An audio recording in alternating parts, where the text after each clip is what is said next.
September the 16th, 2023. Guys, a beautiful day here in the south. Very cool, fall-like. We're loving it. You guys up in the northeast, it's a little different story. You've got a lot of overcast. But the center of circulation of Lee, which is sustained winds of 80 miles an hour still, which is above a Cat 1. They're calling it post-tropical, but you've got a Category 1 storm barreling down just off the coast of Nova Scotia, and it looks like in the last few frames the storm is starting to move back to the left or to the west just a little more. So you guys in Maine, keep an eye on that. You're already over 40,000 customers without power from these winds. And that's going to increase as this thing gets closer to shore. Again, it's a Cat 1, but that's why they call them hurricanes, because they can do a lot of damage. And if you look at the storm, the worst part of it is coming in Nova Scotia, this right quadrant here. Now, the strongest winds are going to be around the eye, though, guys, right in this area, okay? But your northeast quadrant right here you're getting hit along the Nova Scotia border. And they're talking 15 to 20-foot seas. And if their webcam's still up, we're going to go there to one of the lighthouses in Nova Scotia. Beautiful country, rocky shorelines, just it's amazing. Now, this is called Peggy's Cove Lighthouse. You're looking at live images now. It's saying it's 67.9 degrees Fahrenheit, 20 degrees centigrade. This is from the Southwester restaurant in Peggy's Cove, part of the Nova Scotia webcam. And very high seas out there. I'm not sure, guys. Somebody may know the height of this particular lighthouse itself. Beautiful country. I'm really impressed with it. It keeps cutting on and off. And earlier when I checked the Seal Island webcam that I put in the video last night, and there was the Puffin webcam, remember that? It was just showing some still images. It may be down, but I'm going to check it before the video's over. That was an hour or two ago. Now, this is what we're getting, and I think this is a highlight playback. Notice this, the weather's very nice there. And these are the puffins that you see running around. Pretty neat, but it's down. I think same thing I was getting earlier. Let's take a look at some of the other information. And guys, you can check this out for yourself. Poweroutage.us. See right here? That's how you got to do to go here. And if it's different than blue, it will be in the colors 10,000 people above plus, or in yellow. But guys, you're dealing with 50,000 plus out in Maine now. 54,322. I think it was in the 40s earlier, and the storm's still offshore. And you can actually click on the map of whatever state you're in. It will give you the county breakdown, and you can see here you got 8,274 in Washington County. Come down to Hancock County, 12,267. Knox County, 6,911, and just back through here, Waldo, 26,339. Anything below 10,000, guys, is going to be in the blues. Doesn't mean you're not going to have power outages. Here, you've got 549 in York County. This one, Cumberland County, you got 4,566. Very large county here. Is that Penobscot, 4,985. And guys, I know how it feels when you get these storms and you don't have any power. You feel a little bit helpless, but you've had a heads up, and I hope a lot of you guys have listened to it. But check on all of your neighbors, especially the elderly. If the power's out and something like that, and they've got some type of medical equipment that they need power for, make sure that they have that, or help them get some kind of backup. Just things like that you can do to help your community. But remember, the center of the storm has not come ashore here yet, and this is just kind of the beginning of it. But it has, in the last hour, increased at least by 10,000. And so it makes it hard for these people to communicate. You got your cell phone. If your cell phone towers are still able to broadcast, things like that, more than likely they are, unless they lose power themselves at the base. And I think some even have generators. But anyway, check on everyone in these areas. If you have friends or family there and you're not there, call them. Make sure they're okay. Now, this is a 7-day forecast from the National Hurricane Center in Miami.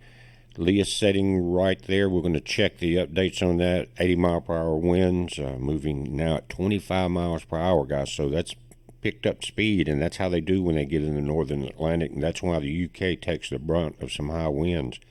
But again, 25 mile per hour winds, minimum central pressure is 965 millibars, still low. Now, this secondary storm has been named Tropical Depression 15, 35 mile per hour winds. It is moving west at 14 miles per hour. I haven't checked the models this morning. We'll do that, but it has been projected to follow in the path of Lee, but possibly to the right of Bermuda instead of to the left. Here's Margot, that is a tropical storm at 60 miles per hour, moving southwest at 7 miles per hour. So it's kind of making that loop that was predicted in some of the models. Now, Lee has been out in the Atlantic for a long time, guys. It seems like we've been reporting on it forever. But what has impressed me with the storm, even past the point of I think it was the first Cat 5 to form that far out in the Atlantic, one of the strongest, but the size of the storm to me. Look at the size of the current wind fields. The orange, or the lighter orange here, is tropical storm winds. Inside this are the 80 mile per hour sustained winds of the central part of the hurricane. Now, from down in Connecticut, Rhode Island, you've got tropical storm warnings up all the way to Canada, New Brunswick here, and it wraps around a good bit of Nova Scotia. And it's predicting now on this map, again, National Hurricane Center, to come right across the tip. Notice in the last few frames, it kind of moved to the left, but they're predicting it to come back right into the tip of it now and move pretty close to the path that it was on last night, just a little further south this way. So keep an eye on that as it moves through here. You're still going to have tropical storm winds through all of this part. So you can keep your eyes on that. Now let's take a look at the wide Atlantic for a moment. You can see the tail end of Lee here. This is Margot. This will become Nigel when it's named, and the next storm I think will be Ophelia in the 2023 hurricane names. But you correct me if I'm wrong on that. But it all is already wrapping in. And guys, the earlier models, again, were showing it moving a little further out into the Atlantic than Lee, not quite as close to the coast. But let's check those models now. Now, looking at the Canadian model, let me point out something here. You saw that system form and move back on land. That's what happened to Libya. This is the Mediterranean right here. And they have found, the last report I saw, nearly 12,000 people that had lost their lives and maybe another 10,000 missing. Think about that. And those are what's called the end times, especially if you're there and everything is washed away, including most of your family. I've been seeing some of the images from there. It's very sad. Pray for the folks in that part of the nation. And there were people from other nations there. One report was that there was an Egyptian group there that had come there every year. Something worked, and they lost a lot of people. But again, keep an eye on this because we're seeing stuff that does not normally happen. Here, we'll let it rotate through. Secondary storm here that would become Nigel also ends up tangled up in with you guys in the UK. So does Lee. Watch it as it starts here. Lee's going to come up through and out into the Atlantic, mix with a low pressure system setting above you, rotate around and give you about 2 or 3 waves. There's another one. There's a very powerful one right there, Nigel. You got another system here, and we have a system that is forming just off the Leeward Islands, it looks like. Let's let it play through. I'm looking at it first time on this update also, guys, right here. And that is September 26th. This is what we're dealing with. You've been getting battered in the UK this next coming week, and you got high pressure building over the northeast again right here. We'll see how this starts. You also have predicted now systems forming in the Pacific Ocean here and right here. And we saw what can happen with this crazy weather through Southern California already this year. Now let's take a look at the Navy model. Let it play through. Now it doesn't go out as many days as the Canadian model, but pretty much same track on Lee, coming over involving you guys in the UK. And this system is projected to come at you also. Now this would be Nigel right there. This would be the storm that was a little closer on the Canadian model to the entrance of the Caribbean. but it doesn't go out that many days right there. Now, the storm may track a little further north. We don't know if it's going to come out here in the Cabo Verde Islands. A lot of times they will track north like we're going to see Nigel do, we hope. This is what the Atlantic needed, this rotation of storms to cool down things.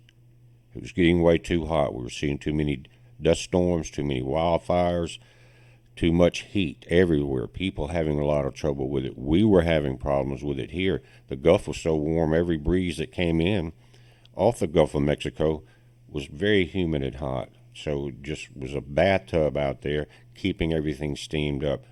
Now, all of this is going to help. Just everybody prepare for, if you got one coming into your area, make sure, and most of you that watch these videos are more than likely prepared, or you know how to get that way very quickly, because we're just now 6 days past the center of hurricane season, the peak. So we've got to go through the rest of September, October, and all of November.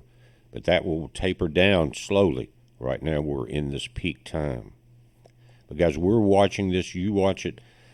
You folks in Maine, keep an eye on that power outage map, and everyone that has friends and families there, you check on them if you would. And Nova Scotia, it's going to move up into New Brunswick too. But guys, the storm is moving quickly, so just hunker down while you got to. It'll be gone before you know it. But don't be playing with this thing, especially anywhere near the water. I saw where one of the fishing boats there they were going to get their traps out of the water before the storm came through, and it had already gotten so bad that it turned their boat over.